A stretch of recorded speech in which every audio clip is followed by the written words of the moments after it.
Assalamualaikum warahmatullahi wabarakatuh. Perkenalkan, nama saya Rahmawati. Saya mahasiswa dari semester 3, mata kuliah Geografi dan Lingkungan Hidup Rombel A. Di sini akan saya jelaskan tentang AMDAL. Apa itu AMDAL? AMDAL adalah analisis mengenai dampak lingkungan hidup. Berdasarkan peraturan pemerintah nomor 29 tahun 1986, AMDAL adalah hasil studi mengenai dampak suatu kegiatan yang direncanakan terhadap lingkungan hidup yang diperlukan bagi proses pengambilan keputusan. Dengan adanya peraturan pemerintah tersebut, maka dapat dikatakan bahwa sudah seharusnya bagi mereka yang ingin melakukan pembangunan harus memerhatikan kondisi lingkungan hidup, apakah bisa digunakan atau tidak, apakah bisa dikembangkan atau tidak. Apa saja manfaat dari AMDAL? Manfaat dari AMDAL ada yang bagi pemerintah, ada yang bagi pemilik usaha, dan ada juga yang bagi untuk pemilik proyek. Di sini saya akan menjelaskan dengan pemanfaat AMDAL untuk pemerintahan, yaitu sebagai bentuk tanggung jawab pemerintah dalam menjaga dan mengelola lingkungan hidup. Ada juga pencemaran lingkungan dan kerusakan lingkungan dapat dicegah oleh pemerintah, dan dapat menjaga suatu konsep pembangunan berkelanjutan agar pembangunan tetap terus berjalan dengan lancar. Ada juga yang keempat, suatu kebijaksanaan tentang pengelolaan lingkungan hidup dapat diambil dan dilaksanakan dengan baik.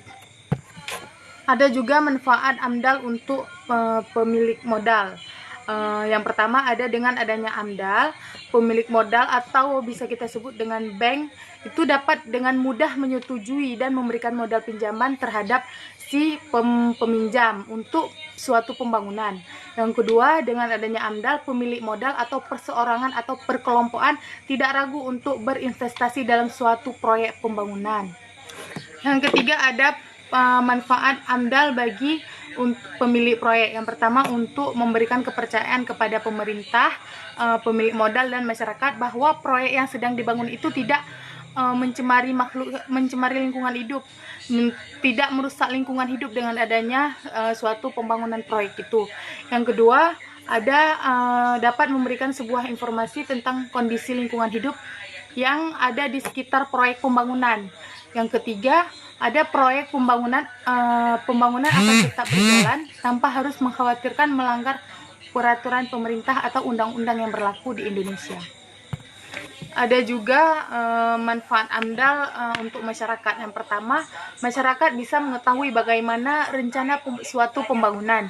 Yang kedua, masyarakat juga dapat mengatasi ketika proyek pembangunan sedang dilaksanakan, sedang dikerjakan pembangunan, masyarakat bisa mengawasi proyek itu. Yang ketiga, dapat mengetahui informasi apakah proyek pembangunan menyebabkan kerusakan lingkungan atau tidak. Yang keempat, memiliki andil selama proyek pembangunan berlangsung. Selama proyek pembangunan itu dilaksanakan, masyarakat juga dapat memiliki andil.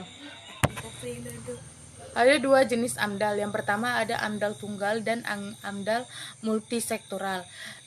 AMDAL tunggal adalah suatu bentuk usaha atau suatu kegiatan pembangunan yang dipegang oleh satu instansi yang sudah memahami betul tentang usaha atau kegiatan yang sedang dilaksanakan ataupun suatu pembangunan yang sedang dikerjakan. Ada juga AMDAL multisektoral, adalah sebuah hasil studi yang di dalamnya berisi tentang dampak pentingnya dari suatu kegiatan atau usaha yang sudah direncanakan terhadap lingkungan hidup dalam satu ekosistem, dan kewenangannya dipegang lebih dari satu instansi atau perusahaan yang memahami langsung. Mungkin hanya ini yang dapat saya sampaikan mengenai AMDAL. Lebih dan kurang saya minta maaf. Wabillahi taufiq wal hidayah. Assalamualaikum warahmatullahi wabarakatuh.